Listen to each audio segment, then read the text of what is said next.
Hey everyone, we have Jared Oschenbein on today.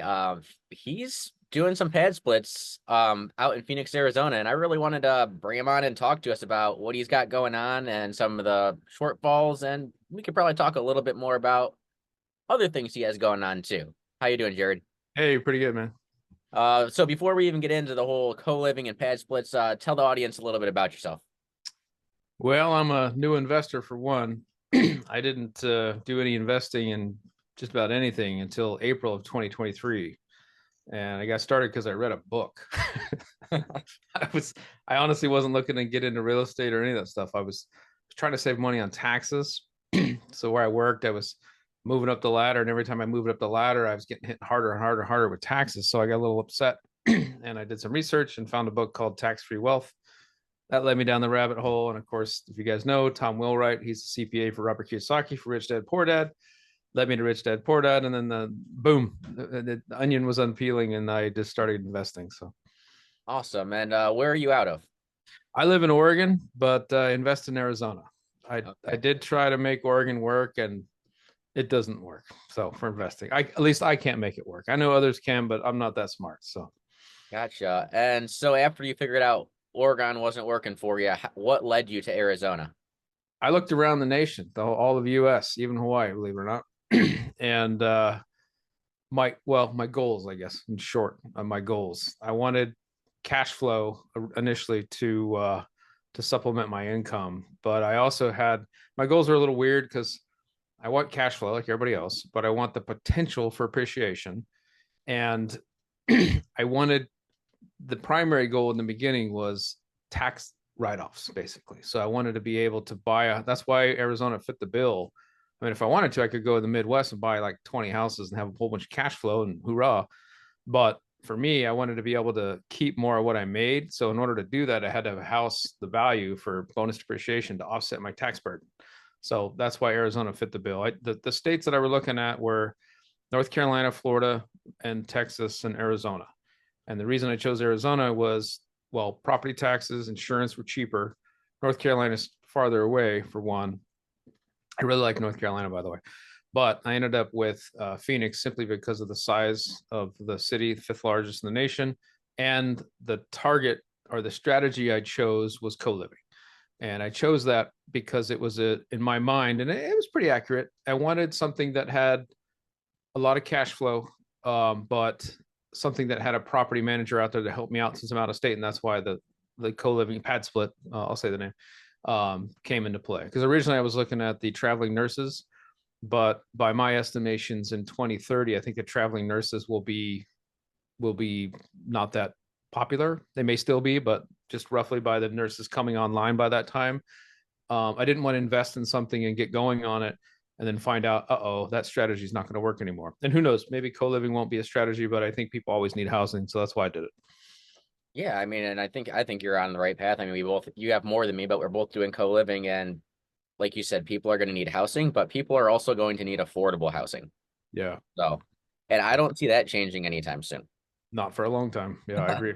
Yeah. So you started here in so are all three, you have three, right? Yeah. I've got one in Glendale and two in Phoenix. And Okay. I would have continued on in Glendale, but that was my first one. And it was great. And it still is good. But everybody and their mother thought the same thing. And so there's more and more supply coming on in a very short radius. And so I was like, I had to pivot. And so where I wanted to pivot wasn't necessarily affordable and the population wasn't conducive to co-living, I guess. So I kind of pivoted and took a risk and I went north. I'm up by east of the 17 I-17 and below the 101. And the reason I did that was I was TSMC. TSMC is coming online, and it turns out I was right because about 15% of my occupants are TSMC employees. Okay. So, So what is that? What oh, it's Taiwan Semiconductor. okay. It's a competitor Gotcha. with Intel, actually, where the company I work at. But they don't need to know that. Right. Gotcha. Yeah, and then you said you started in Glendale or Glen, right? Glendale, yeah, Yeah. Glendale. And I know I haven't been, I was out in Arizona last year, and there's that really nice shopping center. Are you kind of close to the shopping center? No, No. I'm Okay. in between. Let's say the 17 splits it. I'm right in the middle between the new shopping and the I-17. So right dead there in the middle. And I'm in a good pocket. So I know people, if they know the area, they're like, oh, that's a sketchy area. And there are some sketchy areas, but I'm north of that. So Good. Awesome. So as you're looking at strategies, your number one thing to get into real estate, you're new and you picked co-living. yeah, I know. So like it's not the most like cut and dry, simple strategy to start with. No. Um, And out of state. and out of state. So, but you were looking for your depreciation mainly, you're trying to lower your tax burden, Yeah. and you say cash flow along the way. So let's start with this.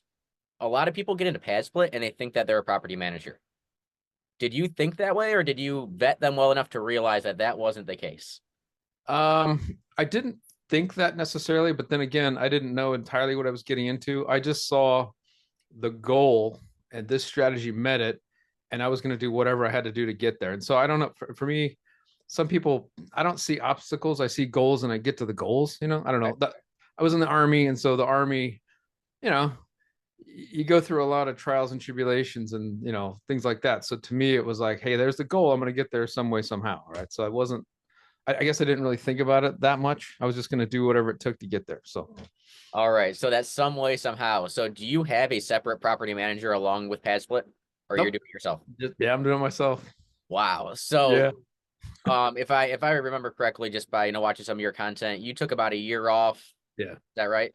Yeah. So you did that. You buy 3 properties in a year after taking a year off, right? That's where you're at. In 8 months. Yeah. Yeah. And then now you're going back to work full time. Yeah, I've been back to work for a couple weeks now. Yeah. So how do you see, and this is where I'm really curious, how do you see yourself managing these properties? Because tenants message you a lot, right? Yeah. Yeah. Well, I'll step back though. That year was maximized. I went through 4 cleaning ladies. I'm on my fifth. I went through 3 accountants, but that doesn't count. I went through, I don't know how many handymen, a couple real estate agents, still going through contractors. I've used them, but I'm still looking. I've got awesome plumbers. Basically, what I'm trying to get is I built a pretty good team in that time. And so I maximized that time. So now pretty much all I got to do is make a phone call. And then I have a lot of things, not automated, but I have things on sequence, like the cleaning lady, she knows. And when she goes there, she updates things, and I pay her a little extra when she tells me, hey, I did this and that. And she's an honest person. How I met her was really weird because I was going through cleaning ladies left and right, but I was also looking to buy a truck. And I finally found one, and I bought the truck. And as I'm buying it, this guy's wife was a cleaning lady. I talk a lot. So got to talking to her and networking and all this stuff. Next thing you know, she's a cleaner. I was like, oh, so I figured I'd try her out. And she's awesome. Yeah. She's fantastic. And I've shared her name, Paula, with a bunch of other hosts, and they're all using her as well. And they'll agree. Well, they'll tell you because they're still using her. And this has been a year now. So fantastic. Anyway. Yeah. So, okay. So, like with cleaning, how often do you get your properties cleaned? Do you just do them on turns? What do you do? Every 2 weeks, unless there's someone who's a problem. And then I go ahead and fill in. Like I'll do it every week to maximize. See, I'm trying to provide a really good service. So yes, it costs me more, but it also costs to have vacancy, right? So I'm really putting a premium. Like the houses we have are either granite or quartz, stainless steel, very nice. Everything's done fairly nice, right? So trying to provide the Alex Hermosi kind of really good service type of thing. I've had people transfer to my pad splits from others just because, one, word of mouth, and two, pictures, things like that, and they stay longer. I've got people that have been with me for 8 months before, which is about average, I guess. All right. Yeah. So, going to this like platform, what pad split really provides, they're really just a platform for us to communicate on. And I will say personally, I don't know how you feel about this in the Arizona market, but I think they're like golden goose, and what they do really well is marketing. They get the units filled freaking quick. How is that out in Arizona? They do to a point, and I'll say depending on your market. So in the Arizona market, it's fairly saturated. It's less than 2 years old. And depending on your area that you're in, that's probably true. Like when I first started, boom, they filled it in 12 days. It was awesome. Now there's so much supply. I think we're still at 120 units available at any given time. And that's in the whole valley. So if you look in my area, it's like 79, 80, something like that. But and I'm not knocking them, it's good. They'll get your property to 80% on average. Yeah. And then what they'll do is they'll turn around and focus on the other units that aren't 80%. And they've got a business to run. I'm not knocking it. I actually agree with it. That's fine. So for anybody listening that's looking to get into pad split, and if it's an oversupplied market, I would say be prepared to do your own marketing for that last 20%. Is where I come out. And I might be getting the new person treatment right now because I went from a different co-living platform over to pad split. So my 3 vacant rooms that weren't getting filled, they got filled ASAP. So I'm sure they pushed marketing dollars to say, hey, look at what we can do for you. Yeah. You'll Yeah. also find you'll find it's cyclical, right? So what they'll do is, at least my observation in the Arizona market is they'll run hot to get things up, and then when they're there, they'll back off, and it'll sit stagnant for a week or two or three until things drop down, and then they'll ramp up the marketing machine because it's expensive for them to do that. Yeah. Yeah, I So know some of their the people that they have in charge of sales or whatever in the areas, they're like, we sometimes spend up to $750 on one placement. yeah, Is it worth it? Not really, but it's a venture-backed business. There's a lot of money behind it. They're trying to prove themselves. They're not trying to, well, there's always trying to profit, but that's not their yeah. main right now. I heard they weren't profitable until January of 24. Yeah. And it's Yeah. believable because they are dumping so much money into marketing. Um, you said you're in a pretty saturated market. Charlotte's a new market. So I also have the upside of that. Um, Now, as far as managing your properties, though, since you're managing them yourself and you're back to work, where do you see possibly the biggest shortfalls being for you? Probably the middle of the day throughout the middle of the week. I'm fortunate to have a role. I'm a IT manager, and I do get pretty busy, but it's not like I'm doing the actual work. I have Okay. my phone on me all the time, and I'm getting interrupted for things all the time. So um, that'll probably be a shortfall because sometimes I'm in meetings for an hour and I have to block my phone, so I can't get. So that's not. So it's a shortfall to me because my standards are pretty high. Like I get back to people right away, or at least I have been. Right. And so if something happens, I'm on it. I'm usually pinging the plumber, electrician, or handyman or cleaning or whatever. But that's one. The other one is based on the fee structure now that Pad Split's come out with. Because I was planning on just going, man. I was going to go boom, boom, boom, boom, boom. And then the fee structure came in. I did the math, and I was a little upset, and Yeah. so I'm not doing Pad Split moving forward. I'm going to buy another house and run it as a co-living house on my own. I am waiting another week or two. I have a property manager. We'll see. We're in talks. We'll see how that goes. But yeah, I'm going to shift gears. Yeah. So let's touch on that. The fee structure did change. I mean, we went from I was not there with the old model, but it was it a 15% flat rate before? 12% Okay. for your gross, and then 2.75%. You can say 15%, basically 14.75. Yeah, and now they're taking your first 10 days of rent, no Yeah. matter what, and then it's 8% after that. So I want to throw something out here because I don't want to be all negative Nelly. They Yeah. have a business to run, and I get that. And my existing properties, I'll be happy with. Like I'm on the old fee structure, moving into the new fee structure. I think it'll be all right, and I'll keep them that way. And the reason I say that is once you get, so I had a meeting with Atticus a couple of weeks ago, and it was cool of him to take the time to sit down with one guy. It was kind of weird, but um, and I told him, I was like, hey, you might think about having a compromise, but I'll touch on that in a second. But the I guess if you have an existing property and it's stabilized, like 6 months to a year, whatever it takes, it's about 8 months, let's say. But if it's stabilized and you lose somebody, I guess we should explain the new fee structure for somebody who doesn't know. The Yeah. old fee structure, let's just call it 15% static, no big deal. Well, I mean, that's the going rate. The new fee structure is 8%, which on the surface seems cool, but they're taking the first 10 days of every new member. Mhm. So if you're a new host, a new pad split host, and you start off and you have X amount of rooms, you have a lot of turnover in the beginning. So those 10 days are going to hurt and you're never going to recover. So if you're willing to take that hit for 6 months to 8 months to a year, fine. That's a big expense. Most of us are spending quite a bit of money to get these things up and running and all that. And so the first year, it's not worth it to me. But if you have stabilized properties, so my three are pretty stable, down the road, if I lose somebody and I pay that 8% or that 10%, 10-day rake, sorry, and 8% on that one room, I'm cool with that. You know what I mean? Like that's fine, but I'm stable at that point. So just throwing that out there. Yeah. So I could see why they did this. It kind of puts us as the host accountable. We're supposed to give them a good place to live. If we're not giving somebody a good place to live, people want to move, right? So I'm going to go ahead and I don't, I'm going to disagree with you there. I Okay. don't think I think that's what they're telling people. That's fine. Okay. But, they're actually, Atticus will tell you this too, because I talked to him a couple weeks ago, but it's the cost of marketing, right? Okay. That's the driver. Because like I said, they weren't profitable. And now this offsets their cost of marketing. And that's why they're doing it. Now, initially they said, they haven't said this in a while. Maybe I missed it recently, but it's like, oh, we're doing this because we want to incentivize good hosts, which, okay, maybe a piece of that. But the whole premise of this, the way it's set up, is built for somewhat transitory members, right?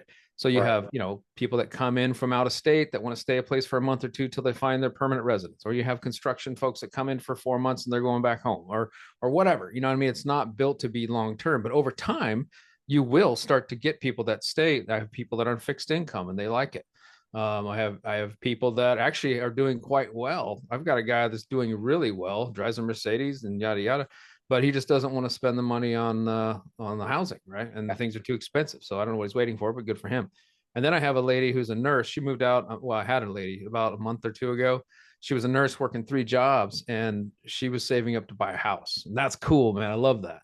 Yeah. So, you know, Yeah. So and it is so much about that. And I've house hacked 3 times. So like I had some kind of an idea of how this was gonna work. And I nice. definitely expected challenges without me being in the house. So that wasn't like I don't think I was surprised by anything, honestly. I wasn't hoping for some of the things that happened, but I say I have a pretty stable house because I already had a lot of people living in my house on my co-living before when I transferred it over to Pad Split. Oh, nice. And when I moved it over, I didn't have to pay that first 10 days for all the people that were already living there because they didn't place them.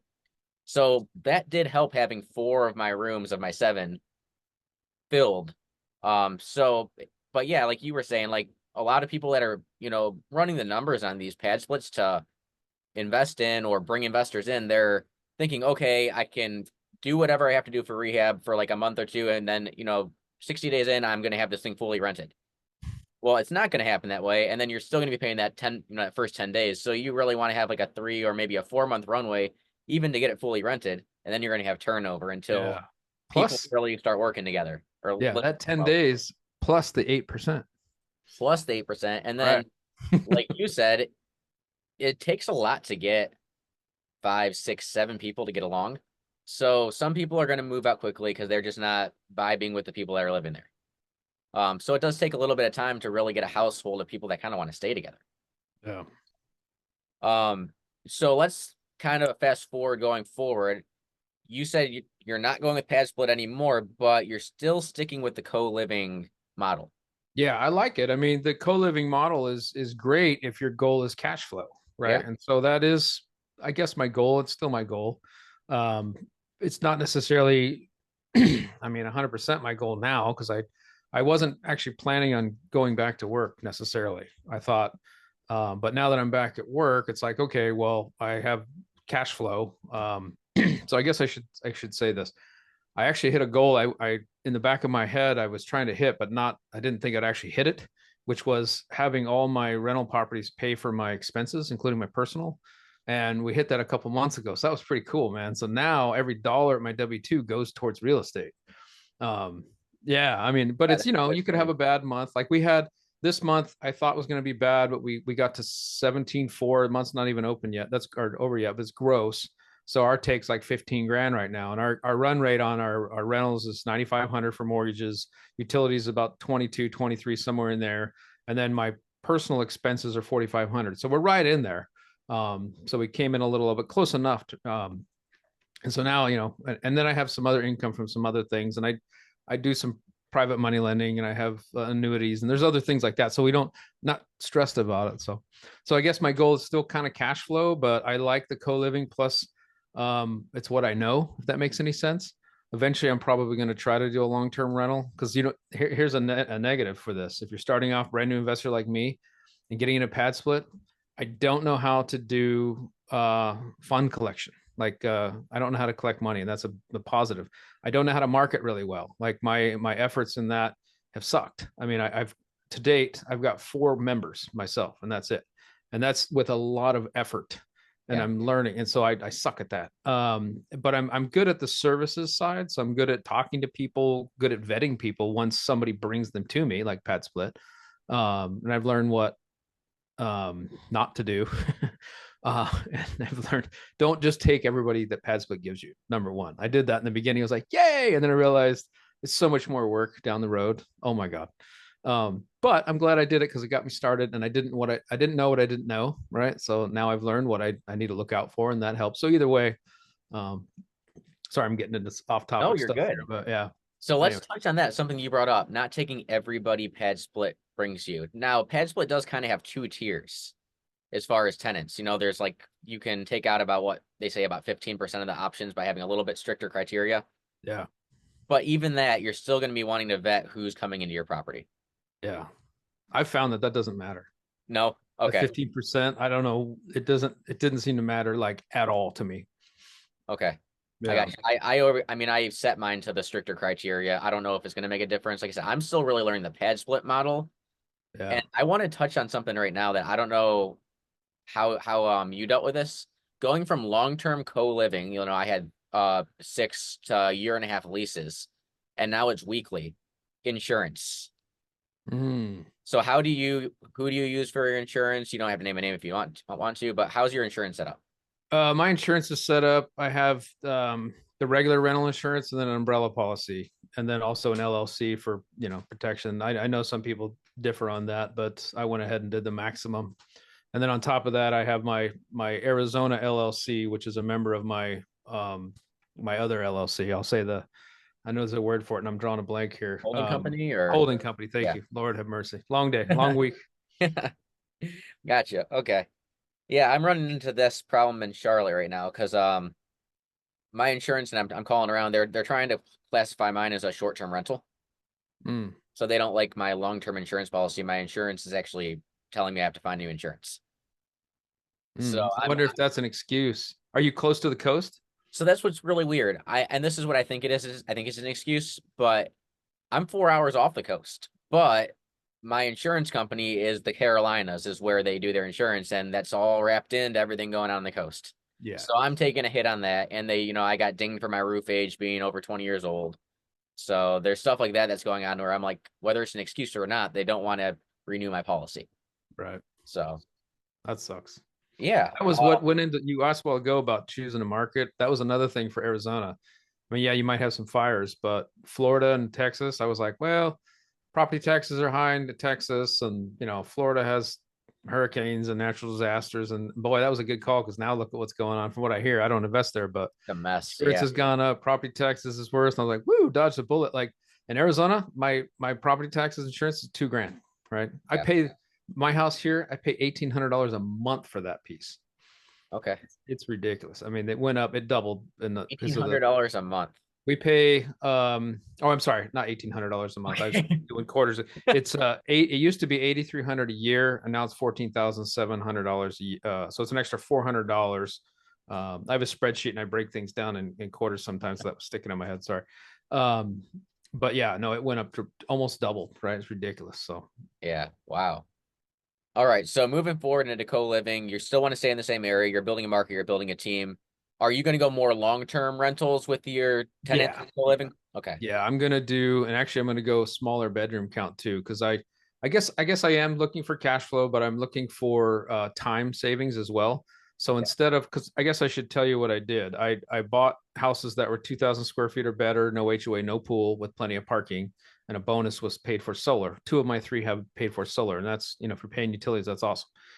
But I would the reason for the bigger houses was I would go in and add bedrooms. So all of my houses are 8 bedrooms, right? Okay. Yeah. So the dollar amount that I needed to get to, a little higher than North Carolina, a little higher than some in Texas and whatnot. But for the tax savings, it was worth it. So I don't know if you do cost segs or bonus depreciations, but I do.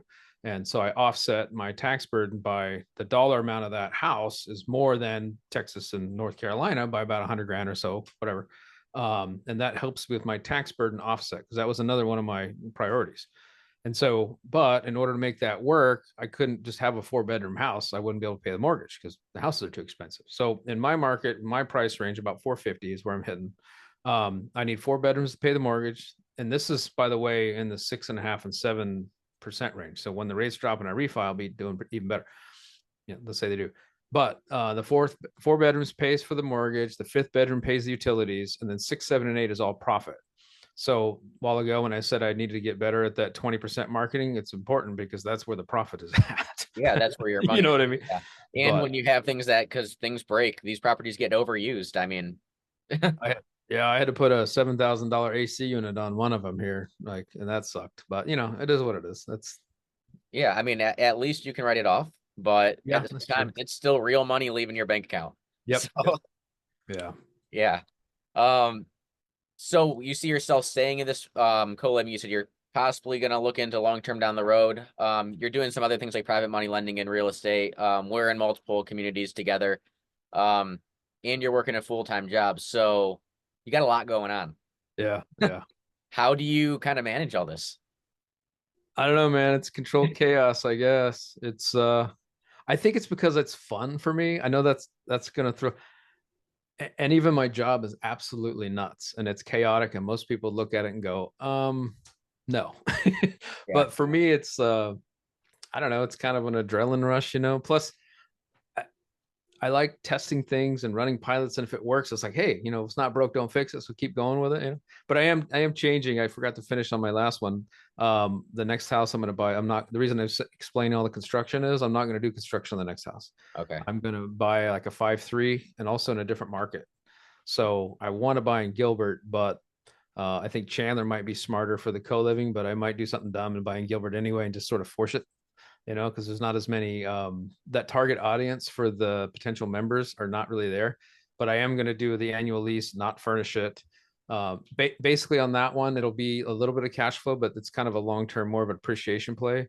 But there's also another reason. When you look in your cash on cash return, for me, since my job now, I'm in Arizona a lot, and legally I can buy a primary residence. I'm going to buy the primary residence in Gilbert and basically live there for the off and on, like Wednesday, Thursday, come back Friday, back and forth type thing. So for me, it's a living expense, but the way I look at it is for 25 grand, I can buy a 5% down. I can buy a $5.5 million house and own that asset, right? And even if my tenants, members, whatever you want to call them, in the long-term lease co-living space, if they help pay a portion of the mortgage after that 1 year, then I can turn it into an actual rental property. So, and Okay. to me, that makes sense. I know a lot of people look at that and go, "Oh, that's stupid," blah blah blah. Because I'm going to be 25 grand out of pocket. Let's say closing costs 30. Let's say 50 grand. Let's say, right, and for the mortgages throughout the year, or whatever it works out to be. I've been buying these houses. I've been dropping 105 down, and then 37K in reno. So from my perspective, it's actually half or less than half the cost, right? So for me, even if I'm losing money or breaking even for that year, the way I've done the math, I'll lose about 8 grand or so the first year, and then after that, I can make some money on it. So And you kind of hit on something too, and a lot of people don't think about this when getting into any kind of co-living and they start doing all this construction. What's your exit? I mean, eventually you're going to sell this property. A lot of them don't sell when they're 8 rooms with no real common yeah. space. You have to go in reverse, and it costs money to take all that out. Well, So, I thought of that. I thought of that. And so I've seen these people go in and put 2 kitchens in and remodel bathrooms. I didn't do any of that. So my remodels, one is cheaper. It's about $5,000 per room. But the way I did it was typically the master bedroom, the bathroom's not accessible unless they jack and jilled it or whatever. So what I'll typically do, or the last two we've done, is we just put a hallway and create that master bedroom. That room will be a room with a door, and then the hallway will go to the bathroom. And the reason I did that was so down the road, let's say inflation runs rapid or 5 years, I want to sell it or run it as a single family rental or whatever. Or let's say co-living gets nuked and we're not allowed, it gives me options. We're not allowed to do it, then I can simply turn it back the way it was, right? And I didn't do any major alterations to the house. I just added walls. And then in one house, I added some ducting for AC. But in the most part, it won't be that expensive to turn it back if I wanted to. and that's good because, yeah, like you said, regulation. So many things can come down the road, and a lot of it's going to come down to people like it'd be a money problem, and the money problem. If you have a money problem, it's going to cost you more money to sell it now. So. Yeah, it's always great looking forward at the future. But Jared, if my audience wanted to connect with you, talk to you about this, because it seems like you're crushing it, 3 of these in 1 year. Um, with a unique strategy. How do you how would they want to, come across you? Where do they want to find you? Oh, well, I got my background that is REI Jared, and I'm on Instagram and YouTube as REIJARROD, in case somebody's listening to this and not watching. Awesome. Yeah, I'll put both of those in the description of this video. And before I let you go, I feel like I may be able to touch on a few things that you might say with this, but you're busy. You still like to watch content, right? You're watching YouTube, podcast, something. Who is your favorite YouTube channel or podcast that you're watching right now? So I watch a lot, but I'm on the one rental at a time with Mike Zuber. Yeah. I watch him every day, and I also follow macroeconomics with Jeff Snyder, George Gammon, those kind of guys. So those are my favorites. I also watch Dion from Dion Talk Financial Freedom and Matt the Lumberjack Landlord. Those are my guys. Oh. So And you're running accountability group in Zuber's school too, right? yeah, so Sundays at 12:30 I run the Zuber accountability group. Yeah. So That's we're awesome. a little busy, and I'm married and have 3 kids. So Right. Yeah, you have a hectic life, a lot going on. So I hope that going back to work, you're still able to manage all this and keep it running smooth. yeah, we are. All right. Thanks for coming on, Jared. Sure.